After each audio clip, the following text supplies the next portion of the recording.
말씀입니다. 신약성경 마태복음 28장 18절에서 20절의 말씀 교독하도록 하겠습니다.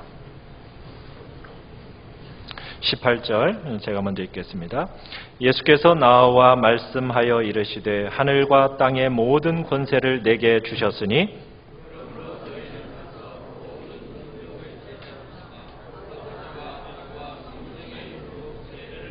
같이 읽습니다. 내가 너희에게 분부한 모든 것을 가르쳐 지키게 하라. 볼지어다 내가 세상 끝날까지 너희와 항상 함께 있으리라 하시니라. 아멘. 말씀 한 구절 보겠습니다. 마가복음입니다. 마가복음 16장 15절 말씀입니다. 마가복음 16장 15절 말씀 우리 합독하도록 하겠습니다. 시작. 또 이르시되 너희는 온 천하에 다니며 만민에게 복음을 전파하라. 아멘. 이 시간 원로 목사님 나오셔서 지상 최후 최대의 사명이라는 제목으로 말씀을 나누시겠습니다.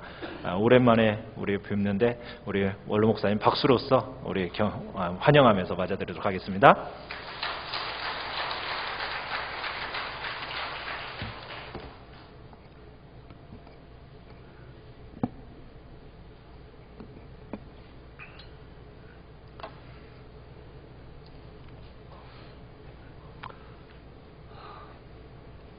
엊그저께 중국 협서성, 보통 산시라고하는데 협서성에서 기차 타고 18시간 내려오고 그 다음에 하룻밤 자고 비행기 타고 왔더니 아직 여동이 다 풀리진 않았습니다.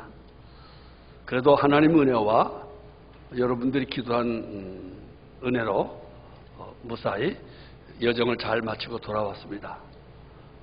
38박 39일 짧지 않은 여정인데요. 지난 1월 달에는 또 중국 만주에 10일 동안 갔다 오고 이번에 38일 갔다 왔으니까 금년 들어 48일 동안 중국에 갔다 온 셈입니다. 오늘 성경 마지막 보면은 내가 세상 끝날까지 너희와 항상 함께 있으리라. 내가 세상 끝날까지 너희와 항상 함께 있으리라 그랬고, 사도행전 1장에 보면 같은 약속인데 같은 축복인데 성령을 보내서 내가 성령을 보내서 성령이 항상 너희와 함께 있을 것이고 성령께서 너에게 필요한 은혜와 능력을 주시라고 약속하신 바도 있습니다. 제가 귀국하는데 저를 공항까지 태워주시는 성교사님께서 목사님 오늘 가시면은 탄핵 심판 결과가 공항에 도착하시는 순간부터 나타나게 될 것입니다. 좀 골치가 아프실 것입니다. 저는 몰랐어요. 그러면서 제가 그러면 도착하자마자 내가 무슨 설교해야 될 것인가? 박근혜 대통령에 대해서 이야기해야 될 것인가? 나라에 대한 이야기를 할 것인가? 설교를 무엇을 할 것인가? 고민하다가 오늘 성경 본문을 택했습니다. 사도행전 1장에 보면 예수님께서 부활하시고 승천하시려고 하실 때 제자들이 예수님께 물어보았습니다. 이스라엘은 제자들에겐 자기 나라, 자기 고국, 자기 조국이지요. 이스라엘 나라를 회복시킬 때가 이때입니까? 그 당시 이스라엘 나라는 여러분 아는 것처럼 로마의 지배를 받고 있었습니다. 그리고 그 로마의 지배로부터 독립하려고 열심당원을 비롯한 많은 독립운동가들이 로마를 향하여 무력으로 혹은 그 외에 갖가지 방법으로 독립운동을 하고 있었습니다. 그래서 여기저기서 전쟁과 다툼이 있었고 피 흘리고 또 눈물 흘리는 가족들이 많이 있던 그런 시대였습니다. 그리고 이스라엘 나라에서도 이렇게 무력으로 꼭 독립운동을 해야 되는가? 무력 독립운동하는 것 때문에 다른 많은 이스라엘 민족이 로마 사람에게 경제적으로 무력적으로 고통을 당하고 있으니까 그것도 문제다라고 반대하는 사람도 있었고, 또 어떤 사람들은 이것저것 다 듣고 보기 싫다고 깊은 산골짜기, 깊은 굴 속에 들어가서 기도하고 또 성경 보면서 하나님께서 이스라엘을 회복시킬 때를 간절히 기다리는 조용한 은둔파들, 조용한 신비주의자들도 있었습니다. 그런가 하면 또 대부분의 이스라엘 사람들은 그래도 자식을 낳고 기르고 먹고 살아야 하기 때문에 혹은 로마와 로마인과 친하게 지내면서 사는 사람도 있었고 혹은 또 이곳저곳에서 나름대로의 방법으로 생애를 이루어가는 사람들도 많이 있었습니다. 그러나 다 똑같이 하나님의 나라인 이스라엘 민족을 회복시키시고 독립시켜서 안정된 생활할 수 있는 때가 언제 오려나, 그것이 모든 사람들의 공통된 관심사였기 때문에 부활하시는 예수님께 제자들이 물었던 것입니다. 이스라엘을 회복시킬 때가 이때입니까? 그런데 예수님께서는 그것은 너희들이 알 바가 아니다. 하나님께서 하실 일이다. 너희들은 다른 생각하지 말고 이 복음을 들고 예루살렘과 온 유대와 사마리아와 땅끝까지 이르러 내 증인이 되어야 될 것이다. 또 될 것이다. 라고 명령했습니다. 약속했습니다. 그리고 오늘 본문의 말씀대로 그러므로 너희는 가서 모든 민족을 제자로 삼아 아버지와 아들과 성령의 이름으로 세례를 주라 그랬습니다. 또 마가복음 아까 15장, 16장, 17절에 있는 것처럼 너희들은 만국에 가서 모든 나라 만국으로 가서 만민 모든 백성에게 복음을 전하라고 명령했습니다. 지금 이 나라가 어떻게 될 것인가? 이 시국이 어떻게 될 것인가? 우리나라의 열심당원과 신비주의자들 각각이 다른 사람들이 서로 다투고 서로 자기 길이 옳다고 주장하는 이 어지러운 시대에 예수님께서 이 나라를 이 민족을 회복시킬 때가 이때입니까? 물어봤는데 예수님은 어쩌면 생뚱맞게 전도하라는 거예요. 이 나라 이 민족만 생각지 말고 모든 나라에 가서 모든 족속에 가서 하나님의 복음을 생명의 복음을 전하라 그렇게 명령하셨습니다. 그리고 그렇게 한 사람에게 그렇게 할 때에 내가 세상 끝날까지 너희들과 함께 있으리라 이렇게 말씀하셨습니다. 오늘 아까 기도하신 것처럼 이 어지러운 이 시국에 우리들이 할 일이 무엇일까? 목사님들이 무슨 말씀을 해야 될 것인가? 오늘도 많은 교회에서 많은 목사님이 이 사회와 국가에 관심 가지신 분이 이때 이 시국에 우리 신자들이 어떻게 행동을 할 것인가에 대해서 말씀한 분들이 많으리라고 생각됩니다. 그러나 저도 예수님처럼 생뚱맞게 전도하라는 말씀을 하려고 합니다. 시대가 어떻게 됐든지 나라의 정세가 어떻게 됐든지 멈추지 말아야 될 일이 무엇인가? 우리가 계속 해야 될 일이 무엇인가? 우리의 주된 관심이 무엇인가? 복음을 전하는 것이 되어야 한다 이 말입니다. 아멘입니까?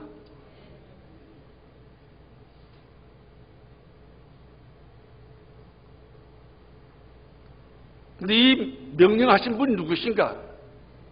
한 나라와 한 민족을 구원하려고 오신 분이 아닙니다. 세상 모든 사람들을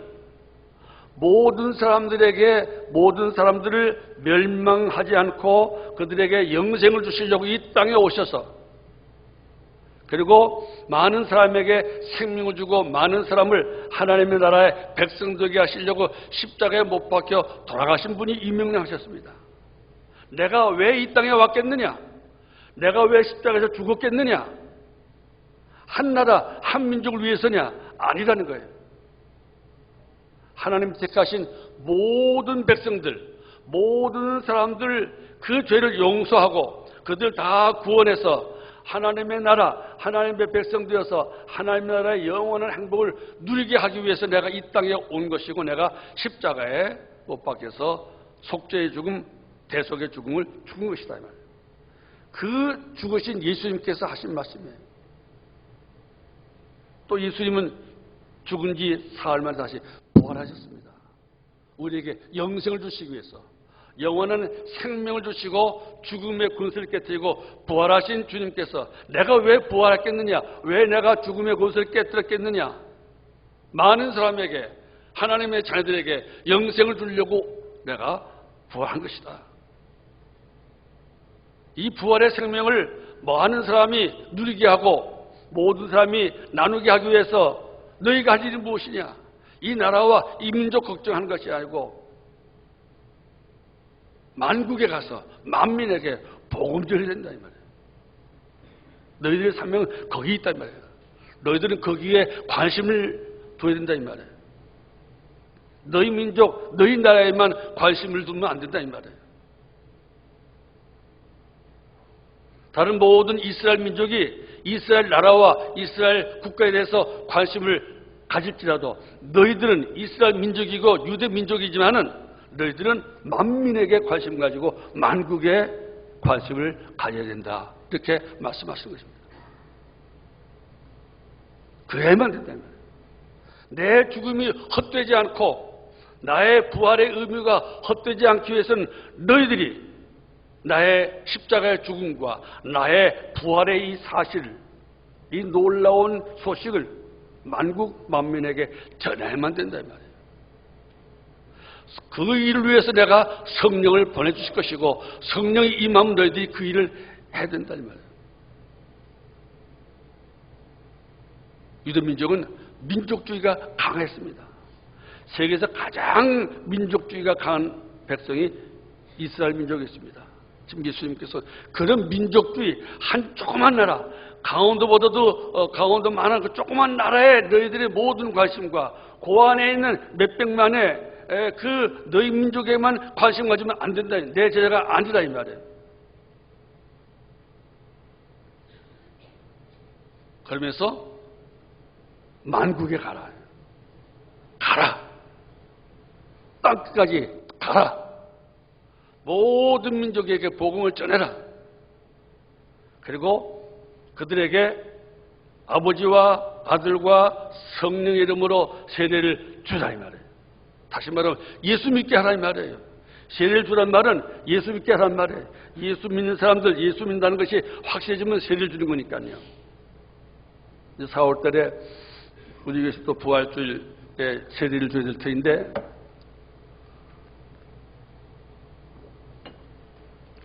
세례야말로 교회에서 해야 될 가장 큰 일입니다. 이번 4월달 세례받을 때 몇 명이나 세례받을는지 이것이 우리 모두의 관심사가 되어야 됩니다. 다른 교회 다니다가 우리 교회 와서 교회 이 좌석이 많이 차는 거 그 큰 의미가 없습니다. 큰 의미가 없다기보다도 사실 작은 의미도 없습니다. 이번 4월 달에 몇 명 세례를 받느냐에 따라서 지난 6개월 동안에 우리 교회가 여러분이 무엇을 했느냐, 과연 예수님의 명령에 충실히 했느냐 안 했느냐가 거기서 나타나는 거예요. 참 긴장해야 될 때예요. 아마 오 목사님도 긴장 많이 될 거예요. 저도 굉장히 많이 돼요. 장로님들 긴장 많이 되시죠? 그러니까 또 올 달부터 우리 열심히 전도하는데 다음 가을 성례식 때 세례 주는 사람을 위해서라도 열심히 전도해야 되겠어요. 얼마 안 남은 한두 달 기간에 열심히 전도하고 전도해서 세례받는 사람이 자꾸 늘어나야 주님의 최후 최대 명령에 충실한 겁니다. 우리 한누리 전원교회가 주님이 주신 최후 최대 명령에 얼마나 충실했는가, 얼마나 우리가 헌신했는가는 세례 주는 사람 몇 사람 세례 받는가에 나타난다 이 말입니다. 다른 거 아무리 많이 하고 아무리 잘해도 사실은 세례받는 사람이 나타나지 않거나 세례받는 사람의 수가 증가하지 않으면 우리 교회는 직무유기, 직무태만한 교회가 되고 여러분과 나도 다 모두 직무유기, 직무태만한 죄인이 되는 것인 줄 알고 심각하게 생각하시고 기도하시고 이제 남은 얼마 동안이라도 열심히 전도해서 한 사람이라도 한 명이라도 예수 믿게 해서 세례받게 하셔서 결국은 하나님의 그 헌신하는 하나님의 자녀가 되고 하나님의 일꾼이 되게 하는 거예요. 여기 우리 최선을 다하겠습니다. 아멘. 아멘. 그 일에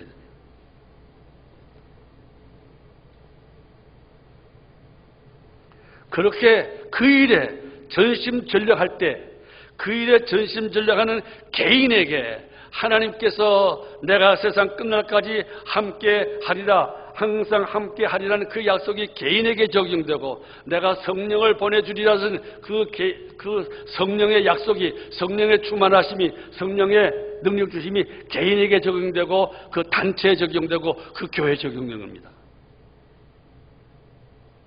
복음을 전하는 일에 참여하자는 개인, 복음을 전파하고 새로운 영혼을 구원하는 그 일에 참여하자는 그 단체, 그 공동체, 그 교회는 성령의 능력이 항상 함께 하시고 주님이 세상 끝날까지 항상 함께 있으리라는 그 약속이 적용되지 않는다 이 말입니다. 심각한 일이에요.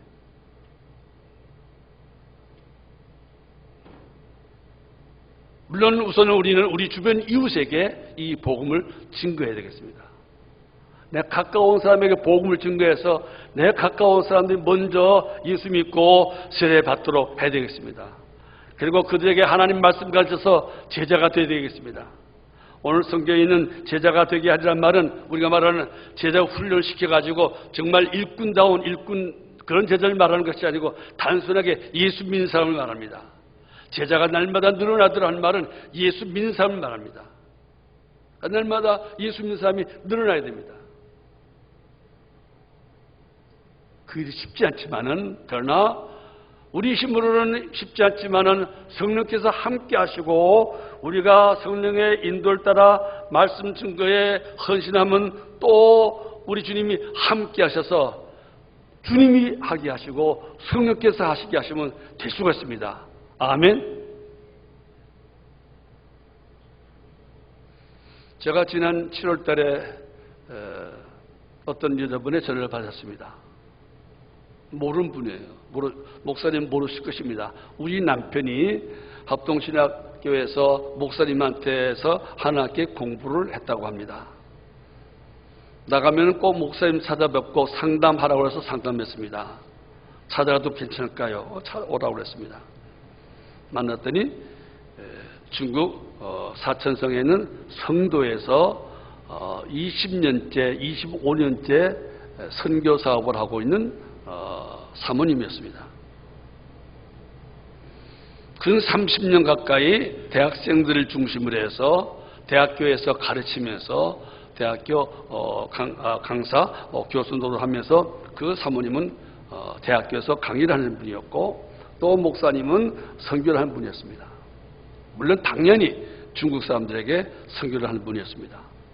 그래서 가정교회도 많이 세워지고 교회 지도자도 많이 세워졌는데 이분들이 너무나 질서가 없어서 너무나 교회 조직이나 교회 법에 대해서 너무나 몰라가지고 서로 지도자 간에 갈등이 생기고 규칙이 없으니까 충돌이 생기고 그래서 좀 문제가 발생하기 시작했습니다.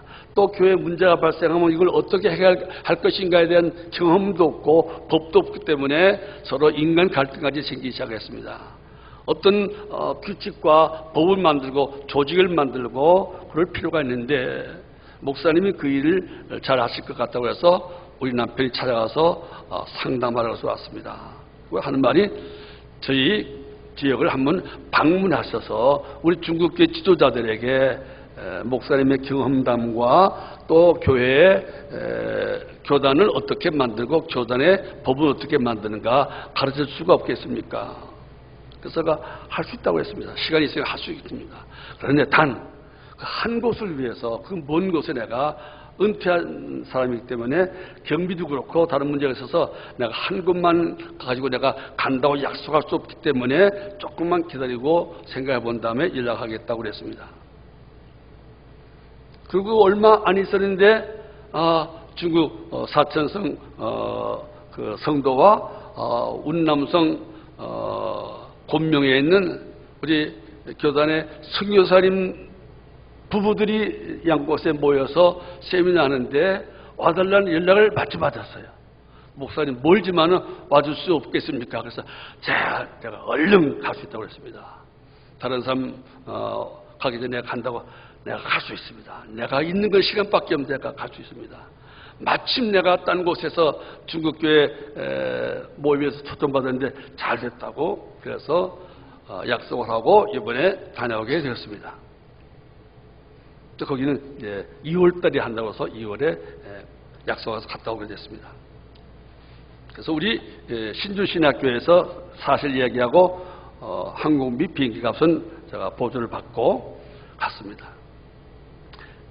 같은 비행기 값들로 가는데 그냥 강의만 달랑 오면 저는 그럼 비생산적으로 생각하면 제가 시간 많으니까 간 김에 그 있잖아요. 간 김에 가고 싶은 것도 가보고 만나고 싶은 사람 둘은 만나리라 생각해서 제가 40일 동안의 여행 계획을 세웠습니다. 그래서 2월 1일 날 그 계획에 따라 출발했습니다. 짐은 아주 간단한 배낭 하나 메고 갔습니다.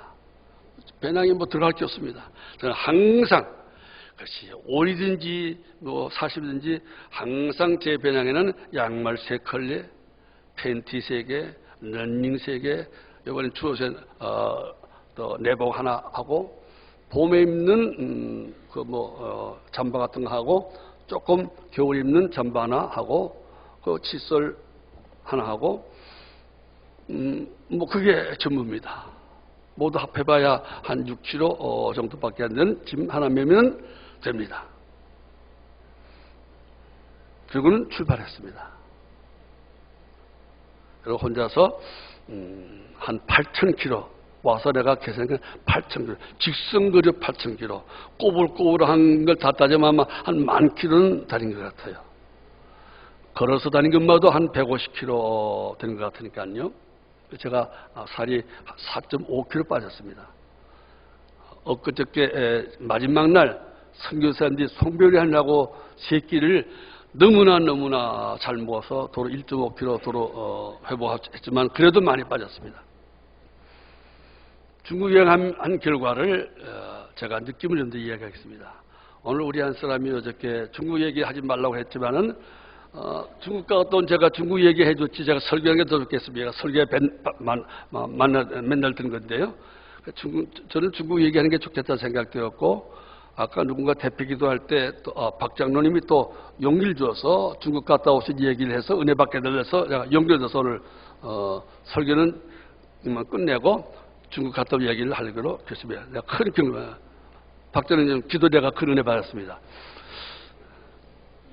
다른 사람들 위해서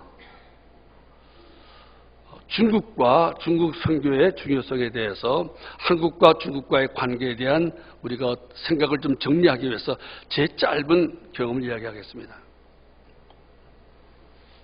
제가 이번 여행하면서 내가 하고 싶은 말들 몇 가지 있는데 그중에 첫째가 지금 중국 사람들은 한국을 엄청나게 좋아한다는 것을 먼저 말하고 싶습니다. 아마 한중의 관계는 한국과 중국의 관계는 5,000년을 거슬려가고 역사상에 기록된 것마도 3,000년의 한중 관계는 3,000년의 길고도 먼 관계가 있습니다.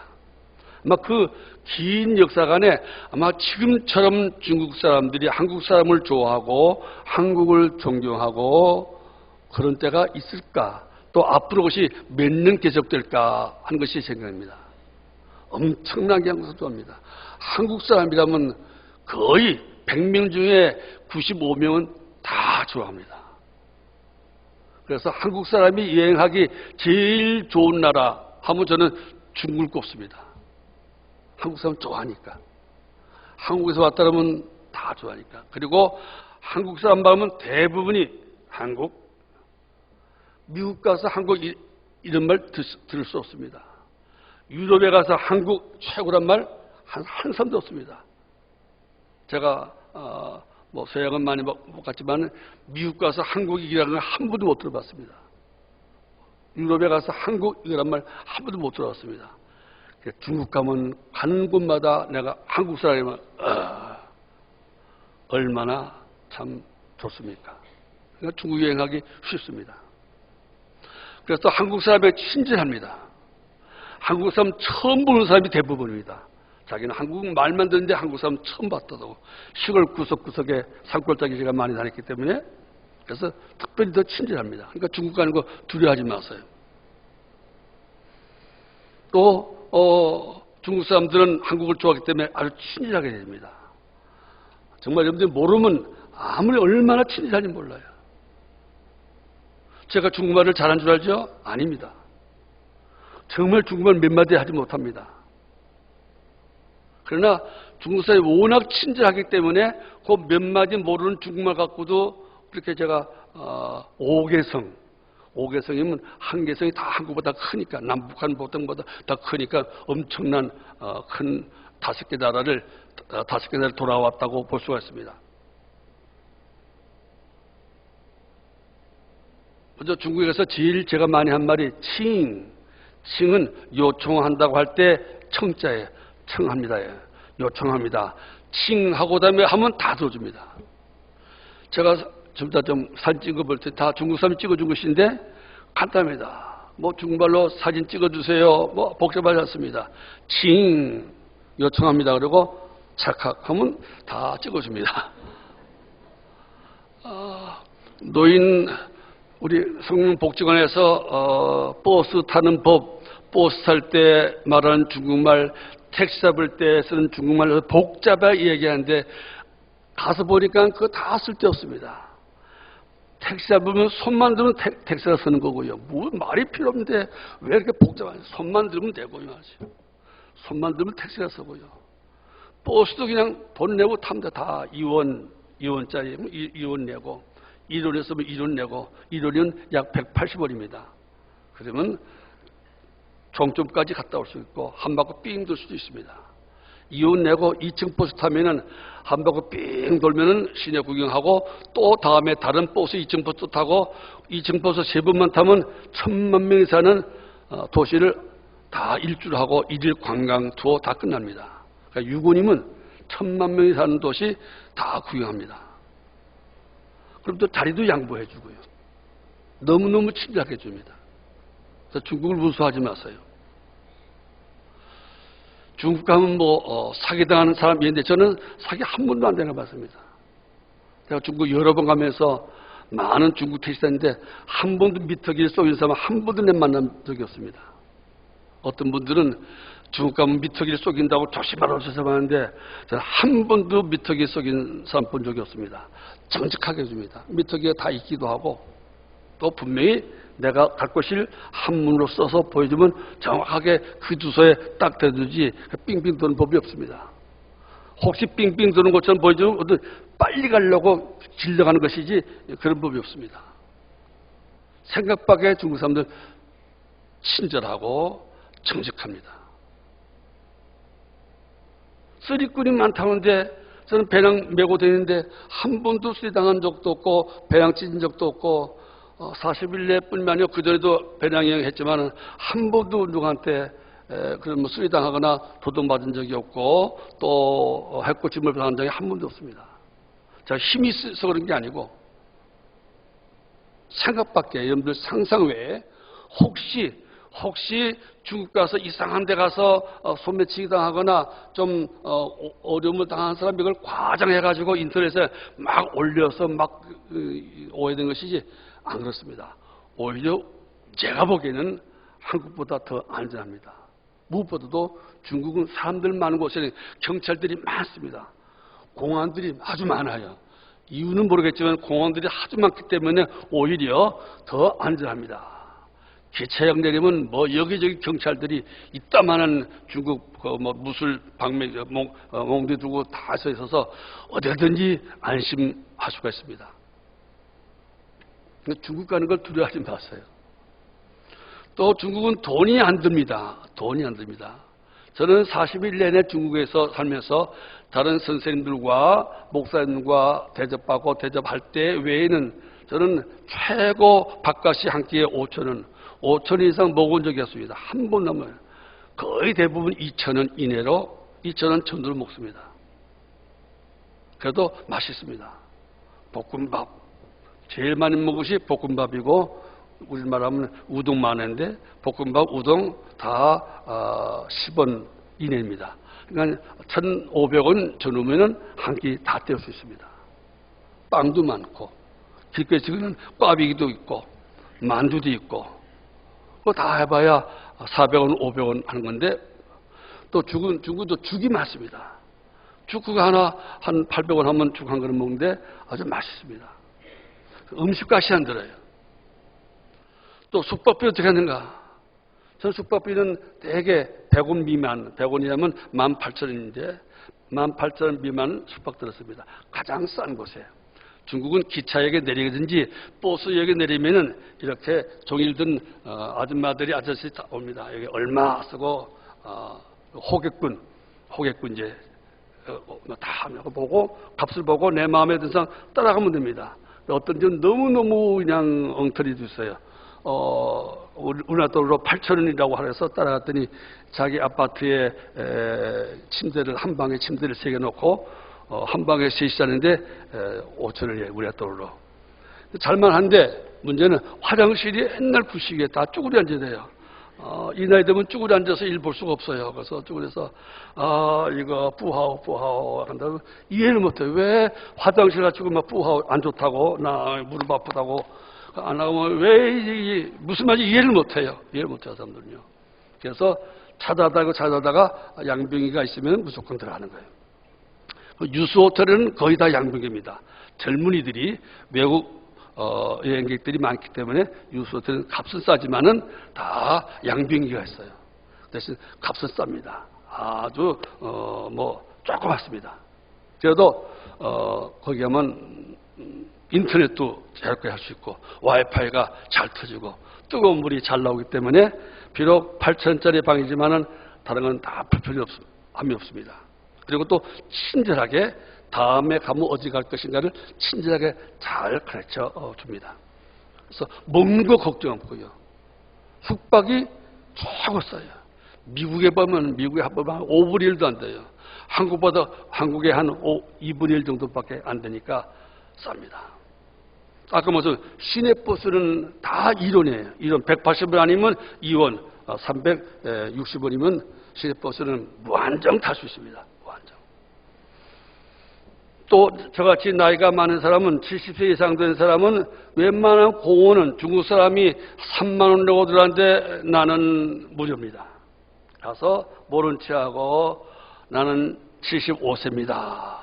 75세 하면은 그냥 들어가라고 합니다. 그러니까 2만 원 버는 겁니다. 3만 원 버는 겁니다. 중국 사람들 다 내고 들어가는데요. 70세 이상 된 사람 중국 여행할 때 밥값 싸지요. 교통비 싸지요. 입장료 거의 다 80% 면제되지요. 또 노인이라고 자리 양보해 주지요. 노인이라고 또 길을 안내 잘해 주지요. 제가 치밀하게 계획을 세웠지만은 왜 착오가 없겠습니까? 내가 잘못된 착오도 있고 길도 여러 번 잃었습니다. 혼자 밤길 달리다가 보면은 저는 중국 가면 공원에만 지나가는데 하다 보면 길 잃어버릴 때가 있어요. 길 잃어버려도 염려할 게 없습니다. 중국 사람에게 물어보면 친절하게 가르쳐줍니다. 여러 번 있어요. 제가 칼럼했습니다만 하나님 보내신 천사들이라고 그랬습니다. 오늘 제가 사진에 소개 못했는데요. 사진이 하도 많다고 해서 다 줄였는데요. 한 곳에 갔더니 제가 길 잃어버렸습니다. 지하철 타려고 지하철 막 돌아다니다 보니까 동서남북을 가름 못해서 물어봤더니 중국 청년이 나이 한 청년도 아니죠. 30대 중반이 자기 가방도 산더미만한 큰 가방을 들고 내 길을 인도한다고요. 1km 이상을 걸어와서 지하철역 표 사는 것까지 자기 돈을 내 가지고 표까지 사주고 그리고 또 그 가방을 들고 또 돌아가는 거예요. 이런 것 같으면 그렇게 해주겠습니까? 자기 돈으로 지하철표 내가 그 지하철표 사지 못하니까 자기가 돈 내서 사주고 말이죠. 그리고는 몇 번 친구들하고 가르쳐주고 그다음에 또 자기는 돌아서 원래 있던 버스 정거장으로 돌아가는 거예요. 그렇게 친절해요. 며칠 전에 또 내가 중국의 그 시안에 서안에 종루라고 하는 아주 아름다운 성이 있어요. 거기에서 몇 번 빙 돌고 또 중국 사람과 함께 성벽을 빙빙 돌다 보니까 길을 잃어버렸어요. 뺑뺑 돌다 보니까 길을 잃어버렸어요. 그래서 버스 탄 데 서서 아가씨 둘에게 물어봤어요. 그냥 한국 사람이라고 지금 이렇게 빙빙빙빙 하다가 길을 잃어버렸다고 그랬습니다. 그런가 하고 혹시 내 숙소에 그 명함이 있는 거 있다고 해서 보여줬습니다. 유소호텔 숙소가 좀 찾기 힘듭니다. 자기 아버들이 다 자기가 전화를 해가지고 어디냐 다 물어봐가지고 알았다고 자기 알았다고. 그러면 처녀 둘이 처녀인지 아줌마인지 새색신지 모르지만은 젊은 여자 둘이 저를 붙들고 알겠다 내가 가겠다는데 아니래. 자기가 데려다 주겠대요. 그래서 버스표를 탄 자기들 카드로 다 내 걸 다 찍어서 태워줘서 2번이나 버스를 갈아탔는데 자기 돈을 다 하고 그다음에 아직은 알았다고 했더니 아니라는 거예요. 마지막에 유수호텔 그 방 안에까지 데려다주고 가는 거예요. 그리고 잘 가라고. 그러다가 너무나 고맙다고 사진 찍자고 사진 찍고 전화번호 알려달라고 내가 앞으로 나하고 우리하고 카톡하자고 전화번호 딱 왔습니다.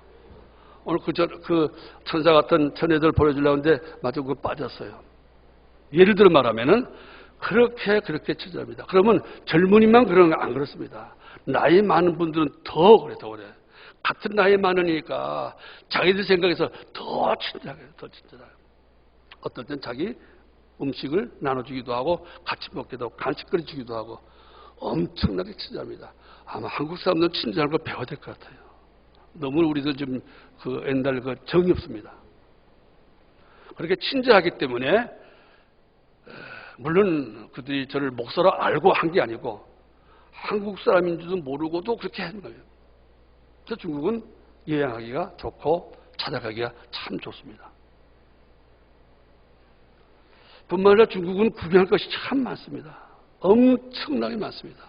땅이 넓으니까 볼 곳도 엄청나게 많고 참 속이 상할 정도로 왜 우리나라는 저런 게 하나 없나 할 정도로 우리 옛날 우리 할머니들고 젊은이들고 화양 충청도 괴산인가 쪽에 화양계곡에 자주 가는데 화양계곡은 조그만 또랑같이 느껴질 정도로 엄청난 계곡이 많은 거예요.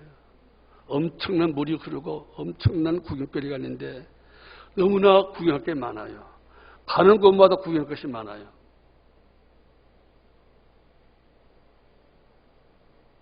뿐만 아니라 교회도 많아요. 저는 주로 가정교회, 비밀 지하교회 많이 찾아다니는데 교회도 많아요. 그래서 예수 믿는 사람들이 가서 교제하고 또 뭔가 사랑을 나눌 것이 너무나 많아요. 성경 사람도 많고.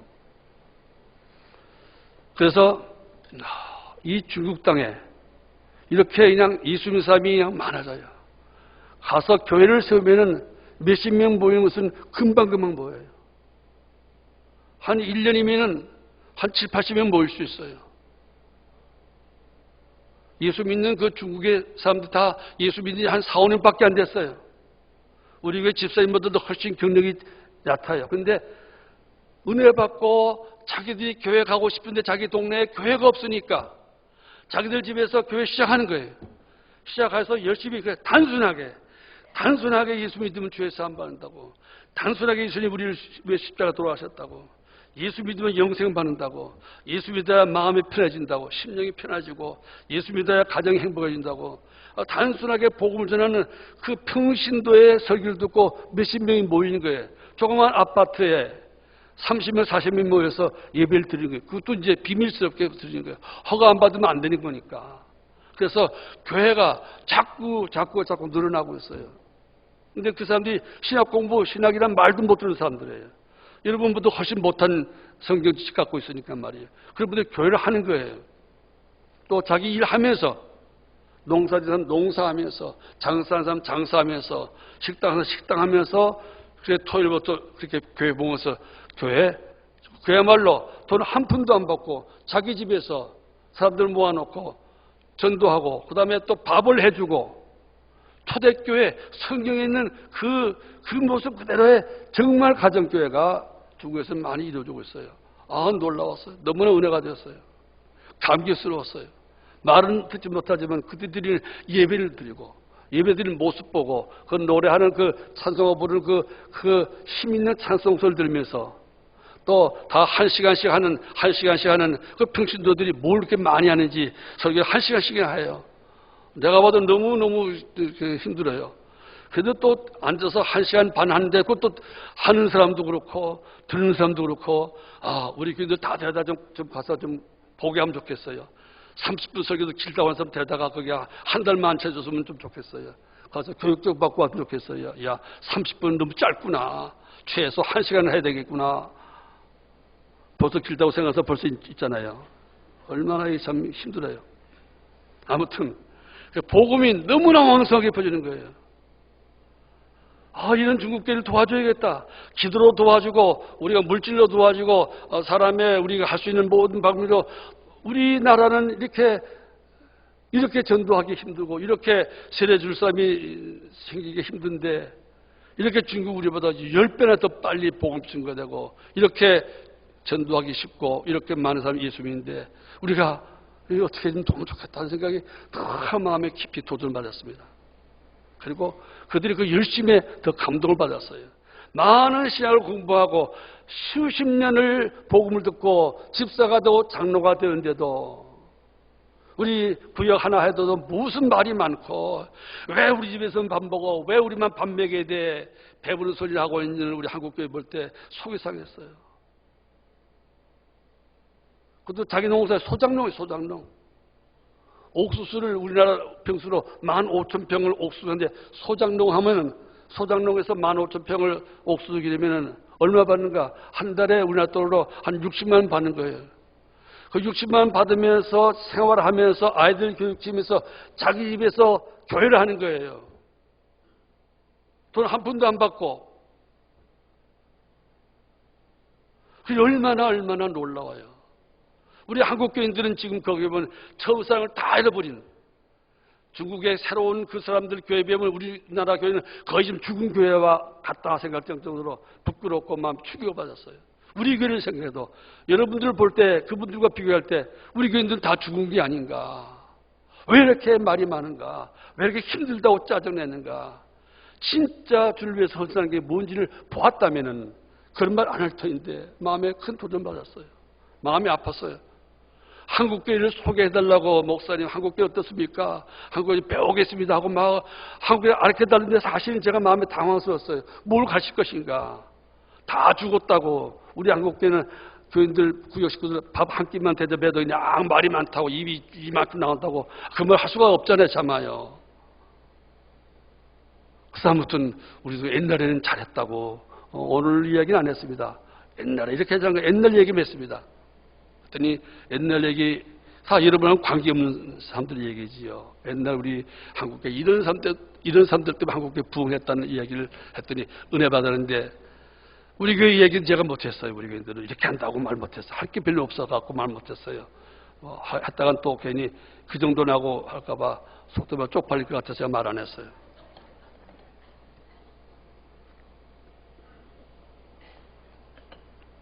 그렇게 복음이 증거되겠습니다. 날마다 예수 믿는 사람이 성경인 것처럼 날마다 제자가 늘어나더라, 날마다 민자가 늘어나더라, 날마다 신자가 늘어나더라 하는 그 사도행전의 말씀이 지금 중국에서 이루어지고 있는 것 같아요. 그런데도 그분들은 한국교회를 존경하고 한국에서 배우려고 하는 거예요. 사실은 영적인 면에서는 전 순수한 면에서 우리가 가서 배우고 하면 좋겠어요. 우리 교인들 데려와서 좀 가서 보여주고 싶어요. 저는요. 그런 마음이 강했어요. 원하는 사람이 있으면 제가 가이드 할게요. 중국 가서 좀 배우면 좋겠어요. 그 기도하는 거, 순수한 마음. 제가 가서 성경 공부하시다가 제가 옛날 나는 김용기 장로님이 가나안 농군을 할 때 그때 배워서 그때 그분이 자연 환경을 보호하기 위해서 칫솔에다가 치약을 3mm만 해가지고 하라. 입에 커피막 물면서 치약 이렇게 하는 것은 낭비다. 옛날에 그 가나안 농군 학교의 김용기 장로님의 은혜 받아서 난 지금도 치약 할 때 칫솔을 3mm 한다. 그랬더니 당장 실천하는 거예요. 당장. 갔다 왔더니 나 어저께부터 목사 말씀하고 당장 지약 3비림 하고 있다고 앞으로 계속 할 거라고요. 그렇게 순수하게 말씀 받아들여요. 여기서 우리 교인들에게 나 3비리 하고 있다면 아이고 쪼잔하게 목사가 3비리 뭐야 하고는 아마 다 1cm씩 이렇게 갖고 할 거예요. 그렇게 어린아이 같은 마음으로 그러니까 내가 중국말만 하면 중국 가서 목사하고 싶어요. 그랬더니 그분이 그래요. 여기면 한 달에 30만 원만 하면 2, 3평 아파트는 한 달에 30만 원, 세만 주면은 살 수 있다고 오시라고 그러더라고요. 중국 사람인데 한국말을 통역을 해요. 중국 사람이. 물론 떠듬떠듬하지만은 이렇게 우리들이 세계 복음을 위해서 땅끝까지 모든 민족에게 제자 삼는 일을 우리가 하기 힘들지라도 중국 교회를 도와서 중국 교회 성도를 도와서 이 일을 할 수가 있겠다는 생각했어요. 우리가 중국 교회를 도와준 일이 모든 민족에 가서 제자 삼는 일에 가장 좋은 한 방법 가운데 하나님께서 큰 도전을 받았어요.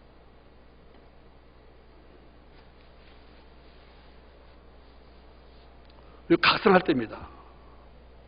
흔히 중국에 여행 갔다 온 사람, 중국 사람들이 뭐 미개하다, 중국의 화장실이 어떻다, 뭐 막 이야기합니다. 저는 정반대입니다. 한국교 교인들은 중국에서 배워야 해요. 처음 사랑이 무엇인가? 처음 사랑이 무엇인가? 우리는 처음 사랑을 다 잃어가고 있는데 중국이 이제 처음 사랑을 알아가고 있는 거예요.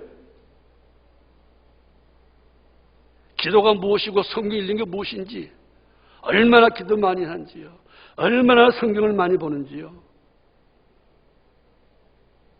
저보다 성경을 더 잘 알아요. 성경 구절만 갖고 보면 저보다 더 아는 사람이 많은 거예요. 예수 믿은 지 5년밖에 안 된 사람이 그냥 설교하는 거예요. 성경 읽고 성경 읽고 성경 있는 그대로예요. 뭐 해석할 것도 있는 그대로 하는 거예요. 전도하면 전도하자 그런 거예요. 전도가 뭐냐 이런 말 안 해요. 그냥 예수 믿는 사람에게 예수 믿는 사람, 전도하는 게 전도다. 그렇게 단순하게 가르치는데 성령님이 함께 하시는 능력이 있으니까 그렇게 은혜 받고 교회가 부흥되는 거예요. 물론 그분들에게 신학교육을 시킬 것이 필요하지만은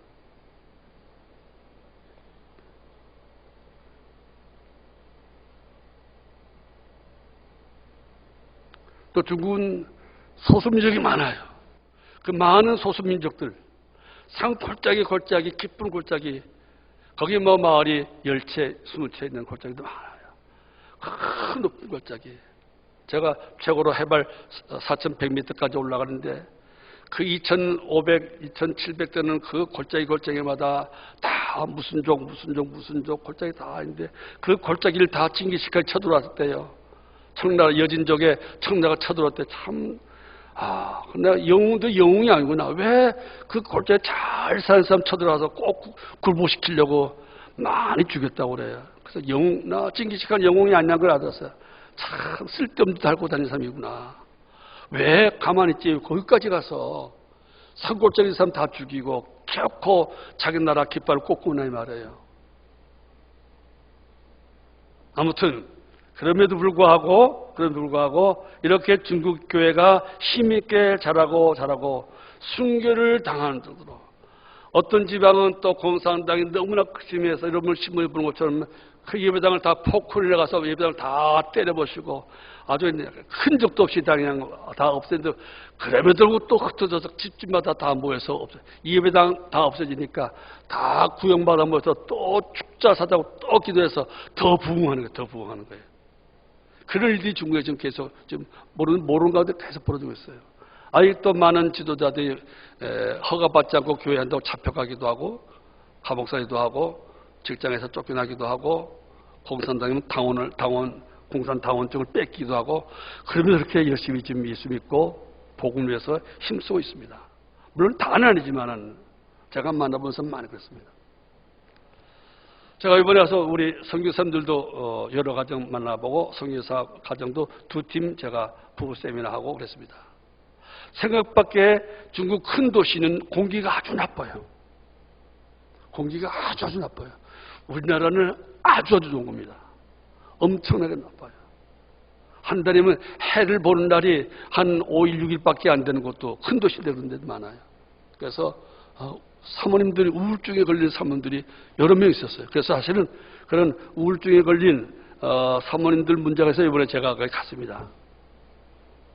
그렇게 열악한 환경과 날마다 비자를 연장시켜서 그 비자 받으려고 했어서 어떤 부분은 새롭게 음식을 배워가지고 식당 해가지고 식당 사업 비자로 연기한 사람, 어떤 사람 또 커피점을 내가지고 커피 사업한다는 이름으로 비자 인정해서 전도하는 사람, 또 어떤 사람은 또 뭐 다른 학교 교사증, 또 한글 교사, 각가지 방법으로 비자 인정해서 복음을 전하고 선교사 일을 계속하려고 애쓰는 사람들 볼 때 참 큰 감동을 받고 도전을 받았습니다.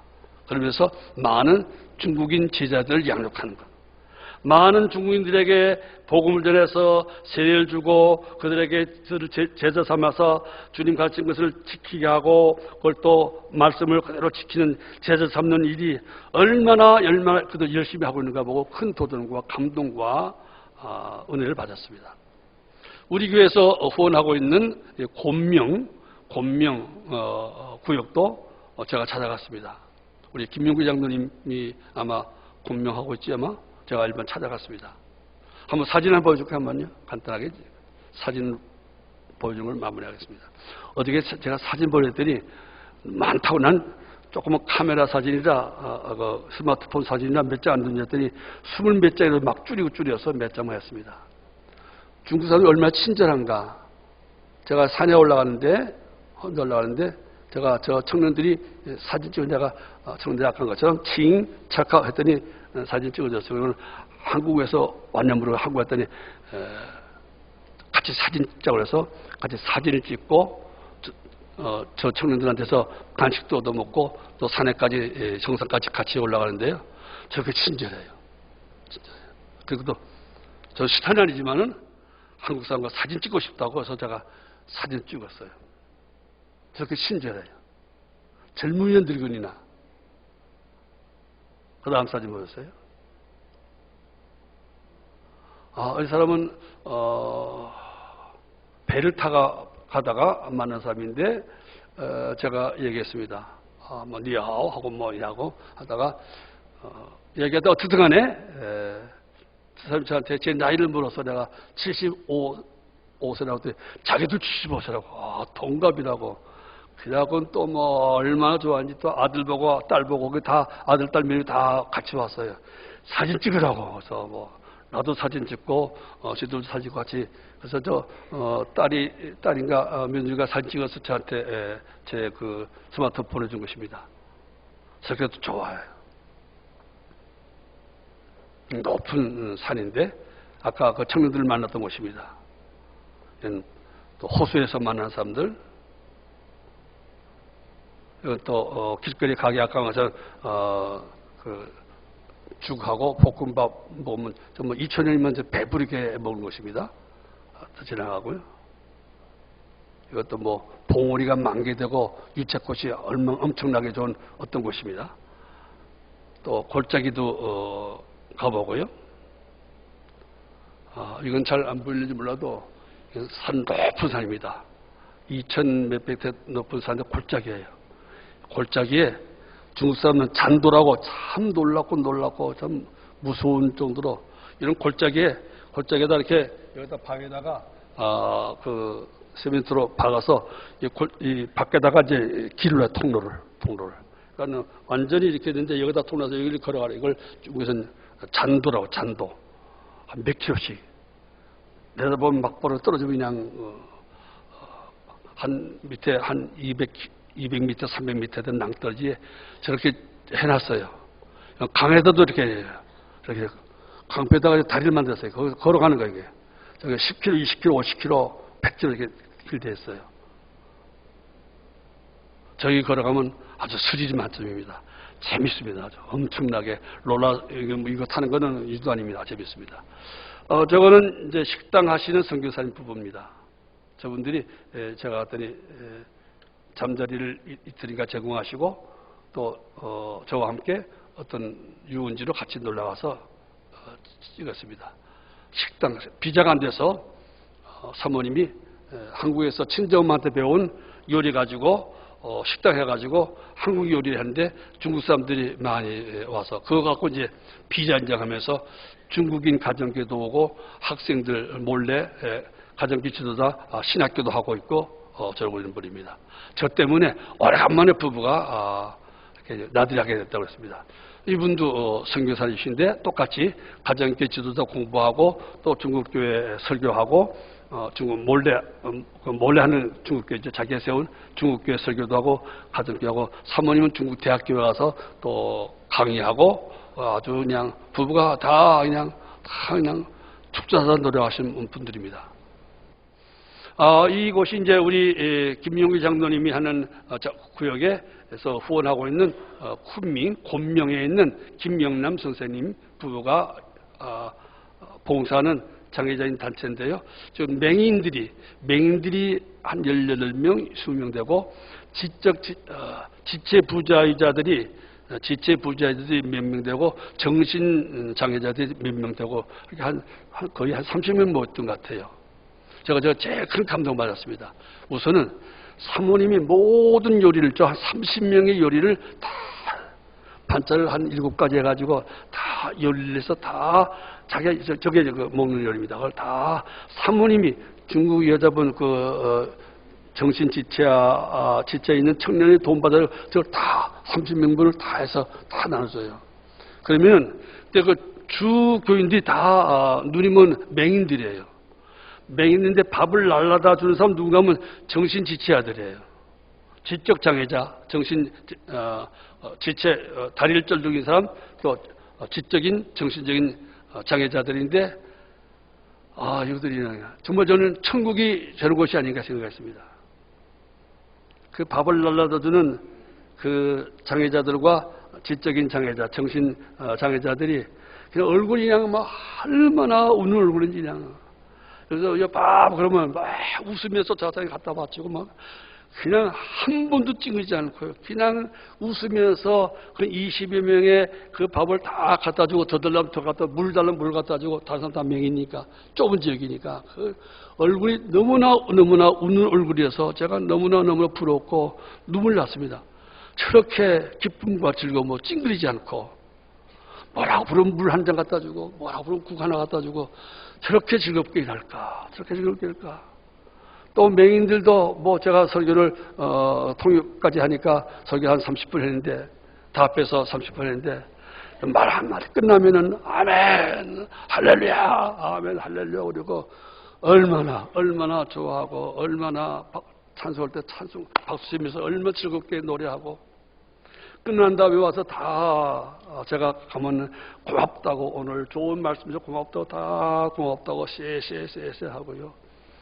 봤더니 저기 있는 맹인들은 대부분이 길거리에서 안마하시는 분들 아니면은 나가서 노래 부르고 돈 받는 분들 그런 분들이에요. 우리가 보면 거지라고 할 수 있는 분들이죠. 이 친구는 저하고 버스를 안 맞아가지고 제가 내리는 버스 정류장과 계단 정류장이 달라가지고 한 40분을 헤맸다고 그래요. 저도 한 40분 헤매고 근데 다리를 쩔르기는 지체 부자이자인데 얼마나 얼굴이 맑고 얼마나 나한테 미안하다고 자기가 참 미안하다고 얼마나 미안하다고 그런지 꼭 천사 같아서 제가 같이 사진 찍었습니다. 저도 같이 저 친구가 저도 같이 그냥 마음이 웃음이 있어서 같이 이제 활짝 웃고 찍었습니다. 그거 정말 천국이 이런 곳이구나. 이렇게 기쁨으로 봉사하고 감사하고 봉사하고 감사하고 웃고 밝게 노래하고 춤추고 박수치고 얼마나 좋은지요. 옆에 키 큰 분이 김영남 선생 우리 교회에서 후원하는 김영 선생이고 왼쪽에 키 작은 분은 거기서 제가 가운데고 키 작은 분은 제가 여러분했죠. 아이를 10명 낳은 분 충청도 대문이교회 10명 나온 권학도 선생님인데 SBS, KBS 우리나라 방송국에 자기 말로 모두 50몇 분 나왔다고 그래요. 텔레비전에. 오직 아이를 많이 낳았다는 것 때문에 저분이 아이를 10명 데리고 왔어요. 10명 데리고 왔어요. 10명 데리고 중국 갔어요. 우리 총회 성교 다 반대했어요. 2명이 가도 힘든데 10명 데리고 어떻게 갔느냐. 다 반대인데도 불구하고 하나님이 인도하시는데 중국 교회가 성교하고 하고 싶다고 갔어요. 지금 가장 모범적인 분이에요. 7년 동안에 5명 자녀들은 다 외국 나갔어요. 다 나가서 노동일 하면서 공부하고 또 해서 다 전액장학금 받았더래요. 학교마다 다 집안사장 아버지가 어머니가 무슨 일을 하는 걸 알고 난 다음에 그 대학교에서 다 전액장학금 줘서 5명 다 전액장학금 공부하고 5명 남았어요. 5명 남았는데 10명 채운다고 또 중국에 부모 없는 아이들 5명을 채우다가 5명을 다가 양아들, 양딸을 삼아서 도로 10명 됐어요. 10명이 집에서 먹고 자고 하고 아직도 있어요. 그것도 보다 또 집 없는 아이들, 저 소수민족 아이들, 학교 가지 못한 아이들 또 15명 모아가지고 매일 모아놓고 성경, 산수, 국어, 과학, 체육, 음악, 컴퓨터, 이런 것들 그냥 계속 갖추고 있어요. 나보다 10살 아래인데도 65세인데도 그렇게 엄청나게 중국말도 잘 못해요. 그런데 자기도 중국말 못하고 자기가 또 한글 가르치면서 자기가 한글 가르쳐서 또 그 사람 통역하고 서로 통역해요. 놀라운 기적이에요. 제가 볼 때는. 큰 도전을 받았습니다. 나보고 오라는 거예요. 나보고 와서 자기처럼 하자는 거예요. 그래서 저는 우리 안 사람이 안 와서 못한다고 했습니다만 아무튼 놀라운 분들이에요. 이런 분들이 있습니다. 그리고 우리는 너무 좀 편하게 살고 있고 너무나 편하게 예수 믿으려고 그러고 있고 다 남에게 몸을 시키려고 하고 있고 저 교회의 교인 제가 길거리에서 안마 하신 데 찾아갔더니 기꺼이 제가 또 안마를 해서 제가 머리 안마를 받고 왔습니다. 김영 선생님입니다. 중국에서 기차 탈 때는 18시간 반 가기 때문에 보통 중국 사람들은 3끼 먹을 것을 갖고 탑니다. 저녁 먹고 아침 먹고 다음날 점심까지 먹고 내려니까 저도 그래서 중국 사람 흉내내서 라면을 2개 사고 사과 사고 계란 사서 타서 저걸 차 안에서 3끼를 저걸 먹고 여행하는데요. 중국 친구가 사진 찍어달라고 사진 찍었습니다. 중국 저렇게 여행합니다. 아무튼 이제 다 끝났습니다. 결론은 하나님 말씀 가지고 세상에 나가면은 하나님께서 끝까지 지켜주시자 하신 말씀이 그대로 이루어집니다. 제가 여러분이 많은 실수를 하고 많은 방향의 길을 잃었지만은 하나님이 그때마다 전화위복되게 하시고 돕는 천사 같은 사람 보내주시고 많은 충신들 일꾼을 만나서 정말 큰 은혜 받았습니다. 얼마나 큰 은혜 받았는지요. 물론 살을 많이 빠졌지만은 은혜는 굉장히 많이 받았습니다. 다음에 기회 있으면은 여러분들도 한번 도전하는 마음으로 중국을 한번 방문하시고 중국교회 선교의 헌장, 중국 가정교회를 방문해서 그들이 어떻게 기도하고 어떻게 예배하고 어떻게 전도하고 어떻게 지금 초대교회 성도의 사랑을 어떻게 나누고 있는가를 보면은 큰 도전받고 회개하게 될 것이고 우리가 너무나 지금 안일하고 너무나 배부르고 너무나 불평이 많고 너무나 우리가 말이 많구나 회개되겠다 하는 큰 도전을 받게 될 것입니다. 잃어버린 사랑을 회복하고 더 열심히 사랑하고 열심히 섬기고 열심히 전도해서 주님의 뜻을 이루는 지상 최대 최후의 명령에 임하자는 여러분과 우리 교회가 되기를 축원합니다.